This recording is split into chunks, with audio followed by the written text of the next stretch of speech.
నమస్తే welcome to reflection news.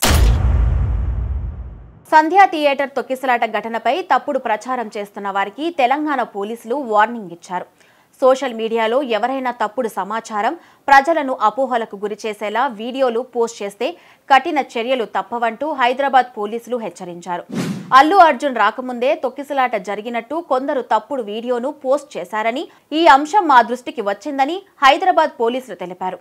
కొందరు ప్రజలను తప్పుదోవ పట్టించేలా అర్జున్ రాకముందే తొక్కిసలాట జరిగినట్టు క్రియేట్ చేసిన కొన్ని వీడియోలను సోషల్ మీడియాలో ఉద్దేశపూర్వకంగా షేర్ చేశారని, కేసు విచారణ జరుగుతున్న సమయంలో ఇలాంటి తప్పుడు ప్రచారాలు చేసే వారిపై చట్ట ప్రకారం చర్యలు తీసుకుంటామని హెచ్చరించారు.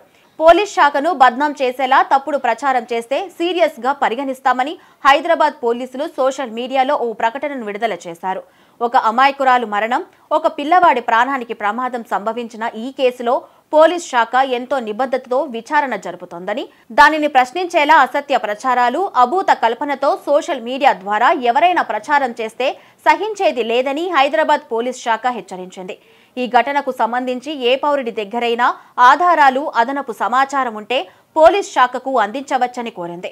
డిసెంబర్ 4న సంధ్యా థియేటర్ తొక్కిసలాట ఘటనలో రేవతి అనే మహిళ మృతి చెందింది. తీవ్రంగా గాయపడిన ఆమె కుమారుడు శ్రీతేజ్ కిమ్స్ ఆసుపత్రిలో చికిత్స పొందుతున్నాడు. ఈ నేపథ్యంలో బాధిత కుటుంబానికి పుష్ప 2 టీం భారీగా పరిహారాన్ని చెల్లించనుంది. శ్రీతేజ్ ను చూసేందుకు అల్లు అరవింద్, దిల్ రాజ్, సుకుమార్ కిమ్స్ ఆసుపత్రికి వెళ్లారు. శ్రీతేజ్ ను ఆయన తండ్రిని పరామర్శించారు. అల్లు అరవింద్ మీడియాతో మాట్లాడుతూ శ్రీతేజ్ కుటుంబానికి 2 కోట్ల పరిహారం ఇస్తున్నట్లు ప్రకటించారు.